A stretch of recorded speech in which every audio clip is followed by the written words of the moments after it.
Nous en arrivons au chapitre 10 du livre de l'Apocalypse. Merci beaucoup pour votre fidélité.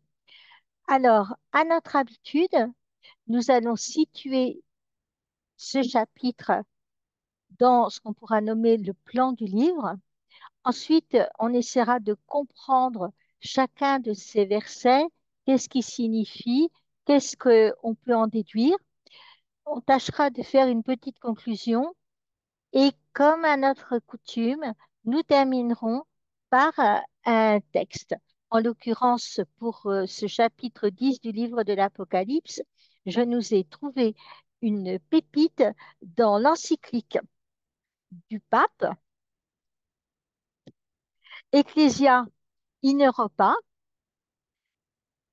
du pape Jean-Paul II, qu'il a établi, signé le 28 juin 2003, puisqu'il y parle de la fin du chapitre 10 du livre de l'Apocalypse.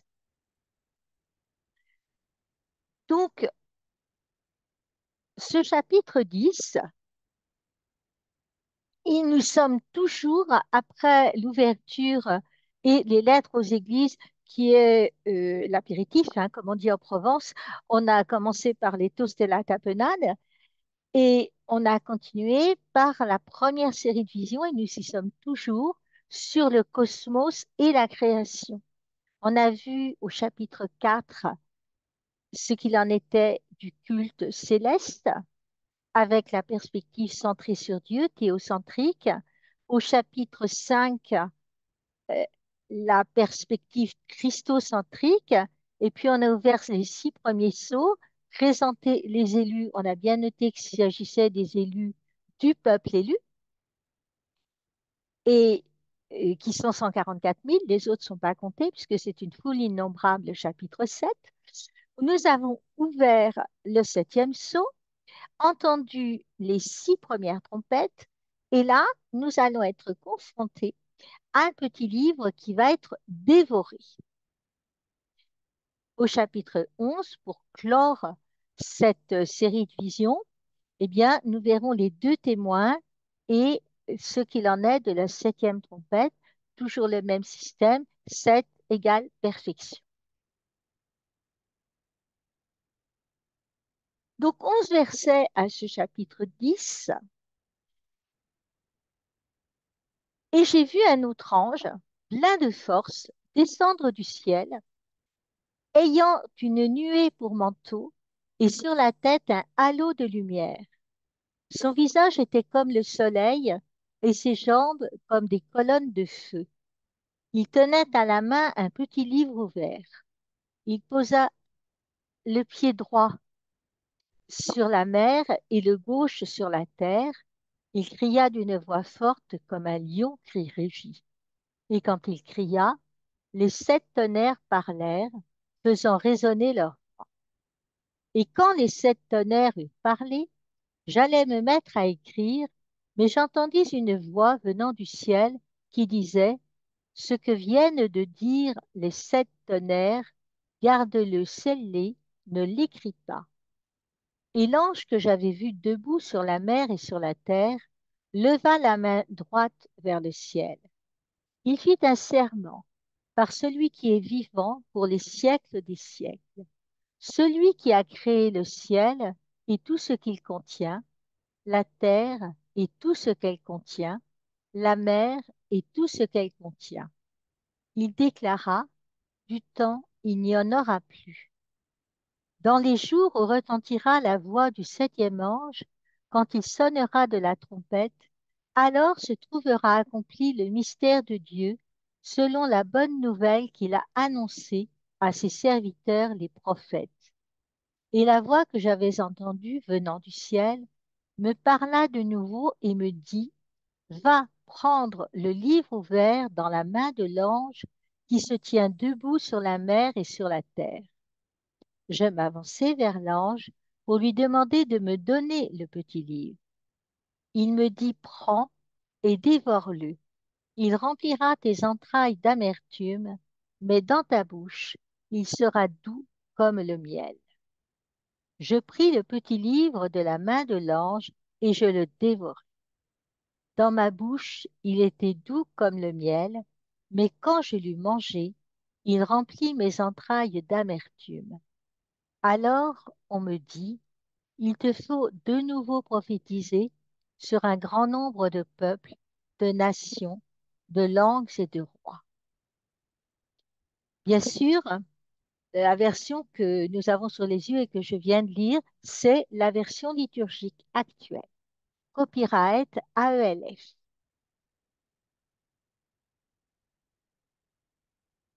Donc, Jean voit un ange puissant qui descend du ciel et qui semble, vous l'avez vu, revêtir une dignité exceptionnelle.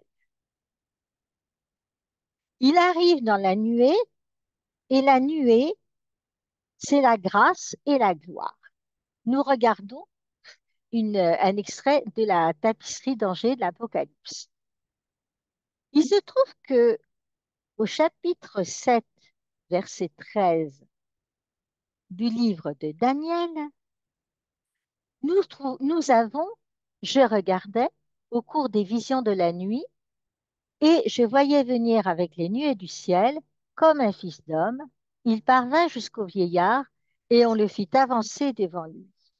Donc déjà, Daniel, un visionnaire d'un livre de Daniel, c'est un livre aussi écrit dans le genre apocalyptique comme notre livre. Déjà là, il y avait ces nuées du ciel, d'où vient comme un fils d'homme, comme un ange.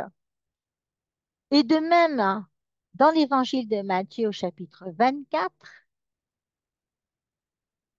donc on nous annonce que paraîtra dans le ciel le signe du Fils de l'homme. Alors toutes les tribus de la terre se frapperont la poitrine et verront le Fils de l'homme venir sur les nuées du ciel avec puissance et grande gloire. Il enverra ses anges avec une trompette retentissante et ils rassembleront ses élus des quatre coins du monde, d'une extrémité des cieux à l'autre.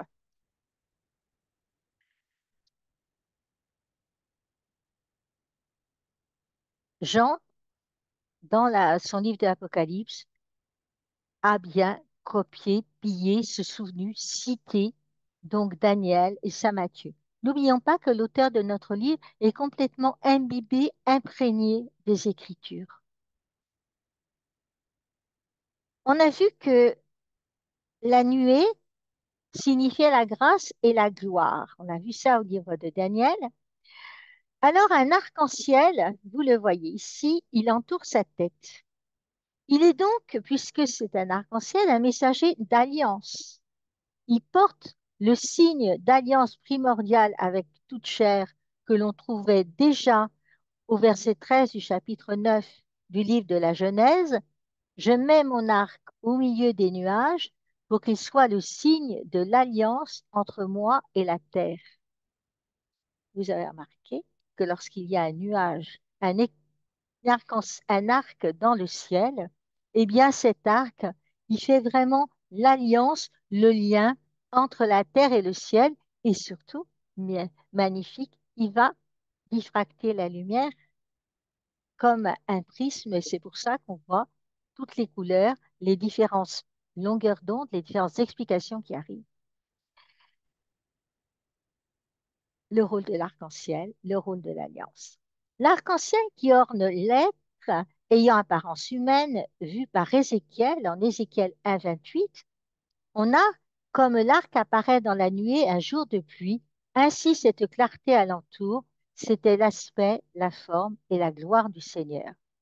Et on a déjà rencontré un arc, il était porté par le premier cavalier au verset 2 du chapitre 6 de notre livre de l'Apocalypse.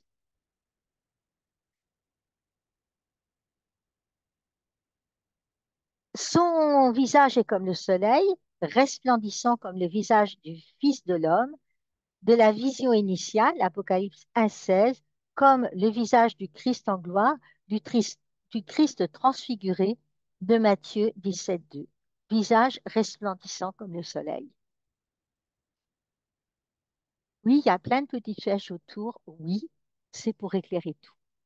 Et donc, l'arc-en-ciel, symbole de l'alliance avec toute chair, l'iris qui orne sa tête signifie la miséricorde de Dieu.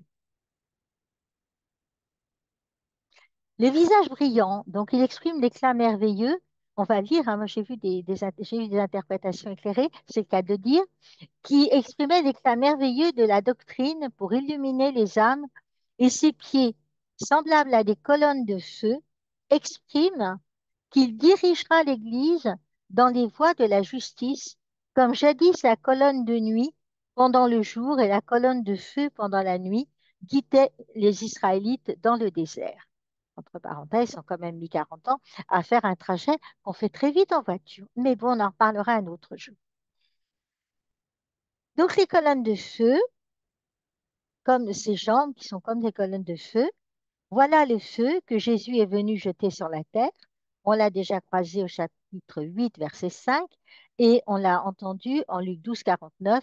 Je suis venu apporter le feu sur la terre.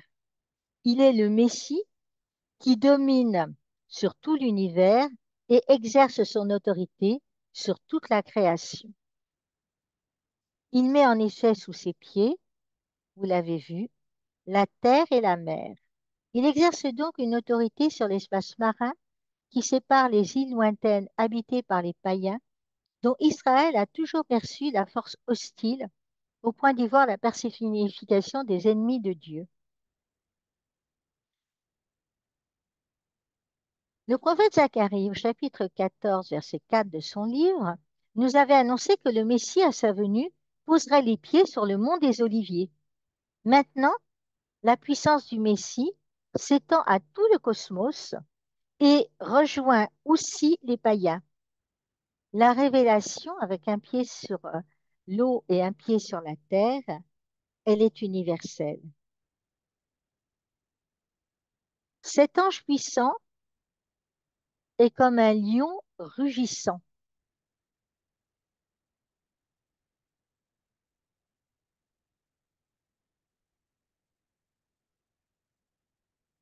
Apocalypse 10, 3. Cette expression désigne souvent dans l'Ancien Testament le lion, la voix de Dieu qui parle. On la retrouvera au livre d'Osée, chapitre 11, verset 10, en Joël, chapitre 4, verset 16, en Amos, chapitre 3, verset 8, et il crie d'une voix forte. Et donc, on considère que c'est le Christ, le lion de Juda d'Apocalypse 5, 5, le prophète définitif qui annonce la parole de Dieu, qui tient donc dans sa main, vous le voyez, un petit livre ouvert. Et ce petit livre ouvert, on considère que c'est l'évangile que Jésus porte sur la terre, prêche et annonce. Mais à un moment donné, sa mission prend fin. C'est le moment où les 7 tonnerres font retentir leur voix. Dans le psaume 29, les 7 tonnerres sont déjà une parabole de la parole de Dieu, mais ce passage rappelle surtout un extrait de l'évangile de Jean, quand certains Grecs disaient à Philippe, nous voudrions voir Jésus. Et Jésus n'est pas d'accord. Et Jésus, comme d'habitude dans l'évangile de Jean, enfin comme d'habitude, comme très souvent, il va répondre à côté, il dira, euh, si le grain de blé tombe en terre ne meurt pas, il reste seul, mais s'il meurt, il porte beaucoup de fruits. Et il annonce donc cette voix qui vient du ciel, je l'ai glorifié, je le glorifierai encore. Jean 12, 28. D'autres disent, c'est un ange qui lui a parlé. Donc, on va remarquer aussi, donc vous voyez, Jean se reprend, non, il s'autopille. Et déjà, et par 3 fois dans le livre de l'Apocalypse, l'adjectif puissant est utilisé pour qualifier un ange. On l'a trouvé au chapitre 5, verset 2, on le trouve ici, verset 1 du chapitre 10, mais on le retrouvera plus loin au chapitre 18, verset 1. En Apocalypse 5, 2, l'ange puissant demande qu'intervienne celui qui est digne d'ouvrir le livre scellé de 7 sceaux et qui se trouve dans la main de Dieu. Et on s'est aperçu, on a vu que seul l'agneau pourra le faire. Ici, il tient déjà le livre ouvert. Donc on se dit que le petit livre ouvert, il doit présenter certaines parentés avec le livre scellé. Jean donc a proclamé l'Évangile, le petit livre est ouvert, il a terminé sa mission. On nous montre ici Jésus qui porte l'Évangile dans l'imminence du jugement du monde. C'est maintenant le jugement de ce monde. Désormais, le Christ a tout dit, mais tout n'est pas dévoilé. Il restera le mystère profond.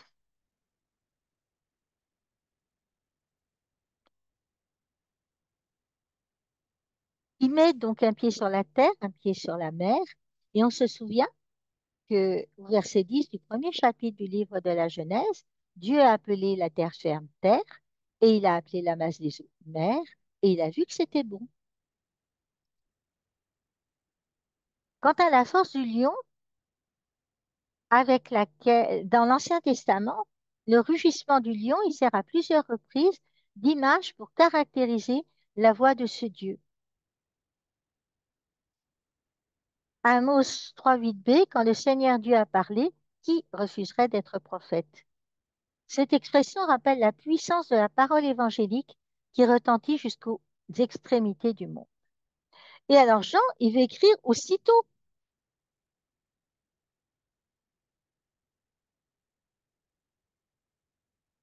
Le- il voulait tout de suite écrire, mais il est arrêté dans ses élans. Une voix lui crie de ne pas le faire. Pour le salut, l'évangile suffit. Les tonnerres ne doivent pas être expliqués. Paul aussi, quand il a parlé de son ravissement au ciel, en 2 Corinthiens 12, 2 à 4, il a affirmé, je connais un homme en Christ qui fut ravi jusqu'au paradis et entendit des paroles ineffables qui n'est permis à aucun homme de redire. Jean et Paul ont donc une vision de Dieu qui va au-delà de l'évangile. Mais dans notre vie actuelle, qui s'étend de la venue du Christ dans sa chair à son retour pour le jugement, donc pour le chrétien, pour nous, l'évangile suffit. De même, avant son incarnation, la loi suffisait, même si quelques-uns recevaient parfois une révélation ultérieure, comme Moïse qui a parlé face à face avec Dieu. Souvenez-vous, en Deutéronome 34, 10, il ne s'est pas levé en Israël un prophète comme Moïse, lui, que le Seigneur rencontrait face à face. L'évangile est proclamé avec le tonnerre, 7 tonnerres, la perfection. La parole de Dieu a ratifié cette proclamation. À travers donc la révélation, la connaissance de Dieu est rendue accessible, mais pas encore dans sa plénitude, parce que nous ne pouvons pas voir Dieu face à face. 1 Corinthiens 13, 12. Pour l'instant, la révélation du Fils nous suffit. Dieu, nul ne l'a jamais vu. Le Fils unique, lui, l'a révélé, nous l'a fait connaître. Jean 1, 19.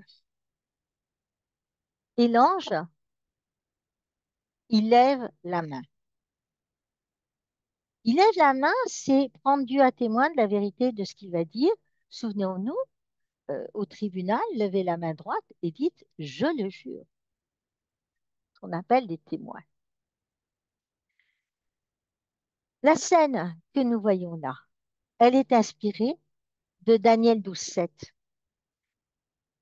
J'entendis un homme vêtu de lin qui se tenait au-dessus des eaux du fleuve. Il leva la main droite et la main gauche vers le ciel et jura par celui qui vit à jamais, pendant un temps des temps et la moitié d'un temps. Lorsque la force du peuple saint sera entièrement brisée, tout cela s'arrêtera. Désormais, donc, le jugement est imminent. Il n'y aura plus de délai. Cette affirmation est prononcée dans le contexte solennel de la main levée, où l'ange lève la main levée vers le ciel, donc le rite du serment qu'on a déjà découvert en Deutéronome 32, 40, et appelle à témoin et garant de son acte le Dieu Tout-Puissant, créateur du ciel et de la terre qui a séparé les eaux d'en haut et des eaux d'en bas. Le Seigneur de l'histoire. On est comme au tribunal, l'heure du jugement contre les obstinés va sonner. N'oublions pas que sans arrêt, sans cesse, on dit attention, il y en a qui sont obstinés, comme dans les 12 plaies d'Égypte. Promis, on fera une vidéo sur les 12 plaies d'Égypte. Ce qui a été juré, verset 7 de notre chapitre 10, prend ici un caractère de certitude suprême. Il n'y aura plus de délai. Au son de la septième trompette s'accomplira le mystère de Dieu, l'incarnation, l'événement annoncé au prophète, préparé par l'ancienne alliance, l'arche de l'alliance. Voyez l'importance de l'arc-en-ciel au début de notre chapitre. Donc, cette ancienne alliance trouve en Jésus-Christ sa réalisation.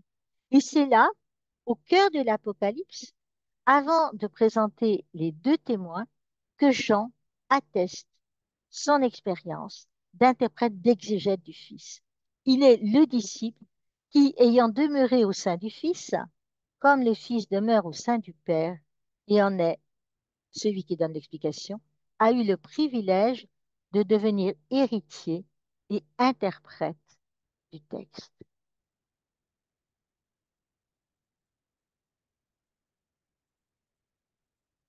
Interprète du Maître.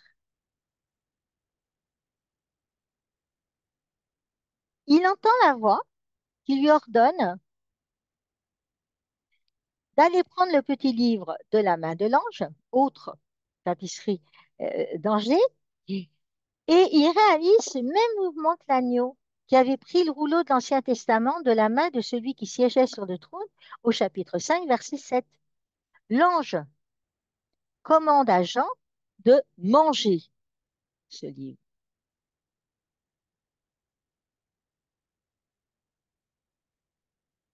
Le livre est ouvert, la prophétie est intelligible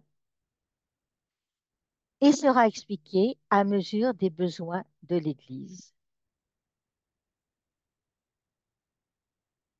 Mais alors que l'agneau s'était déplacé sans avoir reçu aucun ordre, montrant sa qualité de seigneur et maître, Jean doit attendre l'ordre que lui donne la voix.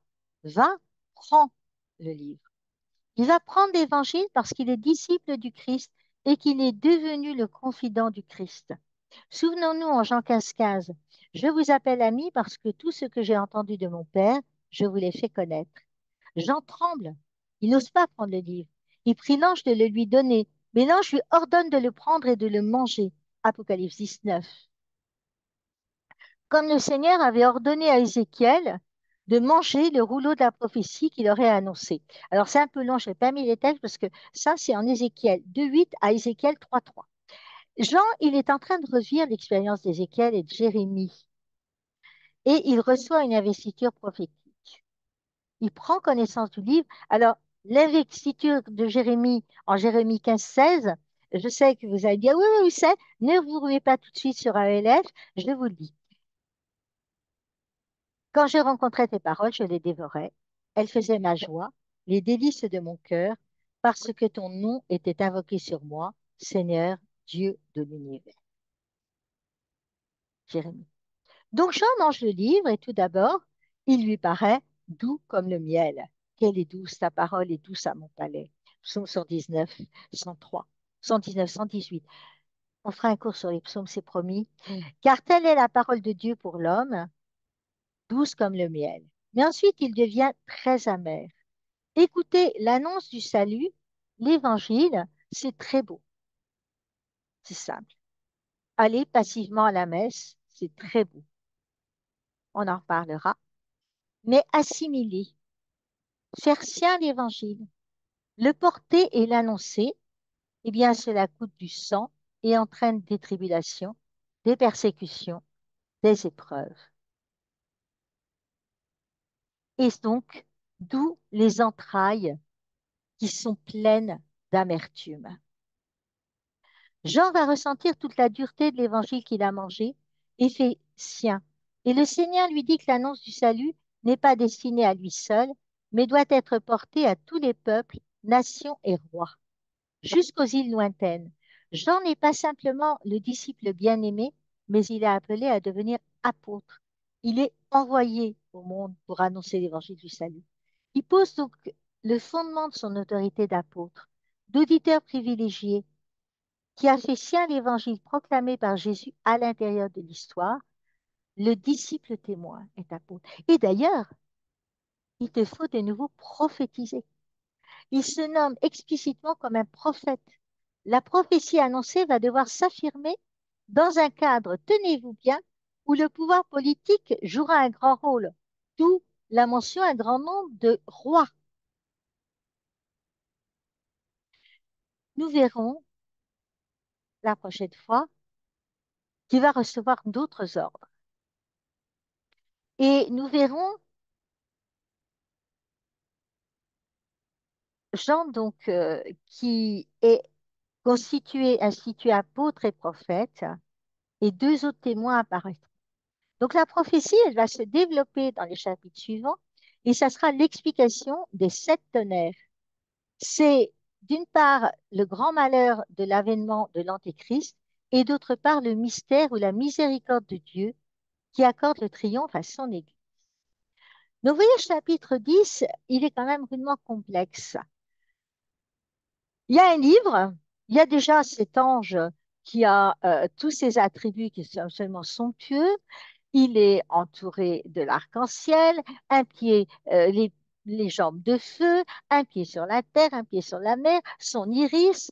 On nous annonce une parole de Dieu comme un livre ouvert qu'il s'agit de dévorer. Au départ, c'est tout doux, l'appartement témoin. Merci, messieurs et dames les promoteurs. Et après, qui nous frémissent dans les entrailles. Eh bien, on va terminer cette relecture du livre de l'Apocalypse par un texte extrait de l'encyclique Ecclesia in Europa, l'Église en Europe, signé du Saint-Pape Jean-Paul II le 28 juin 2003. On vous en donnera qu'un petit chapitre, puisqu'un petit extrait, puisqu'il c'est dans le chapitre 3, annoncer l'évangile de l'espérance. Va prendre le petit livre ouvert et mange-le. Donc, il s'agit de proclamer le mystère du Christ. La révélation donne un sens à l'histoire.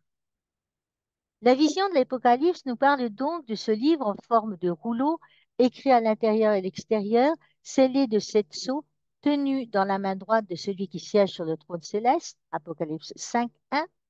Et ce texte contient le plan créateur et sauveur de Dieu, son projet détaillé sur toute la réalité, sur les personnes, sur les choses, sur les événements. Aucun être créé terrestre ou céleste n'est en mesure d'ouvrir le livre et d'en regarder le texte. Ça, c'était chapitre 5, 3, ni d'en comprendre le contenu. Dans la confusion de l'histoire humaine, nul ne sait indiquer la direction et le sens ultime des choses. Seul Jésus-Christ est entré en possession du livre scellé, Apocalypse 5, 6, 7. Lui seul est digne de recevoir le livre scellé et de l'ouvrir, Apocalypse 5, 9. En effet, seul Jésus est en mesure de révéler et de réaliser le projet de Dieu qu'il contient. Laissé à lui-même, l'homme n'est pas en mesure de donner par ses propres efforts un sens à l'histoire et aux événements. La vie demeure sans espérance. Seul le Fils de Dieu est en mesure de dissiper les ténèbres et de montrer la route. Le livre ouvert est remis à Jean et à travers lui à l'Église entière. Jean est invité à le prendre et à le manger. Va prendre le petit livre ouvert dans la main de l'ange qui se tient debout sur la mer et sur la terre. Prends et mange-le. Apocalypse 10, 8, 9. Ce n'est qu'après l'avoir assimilé en profondeur qu'il pourra le communiquer comme il convient aux autres à qui il est envoyé avec l'ordre de parler sur un grand nombre de peuples, de nations, de langues et de rois. Donc, annoncer l'évangile de l'espérance. Et la prochaine fois, on aura l'ordre reçu par Jean de mesurer le sanctuaire de Dieu. Merci beaucoup pour votre écoute et rendez-vous la prochaine fois pour le chapitre 11.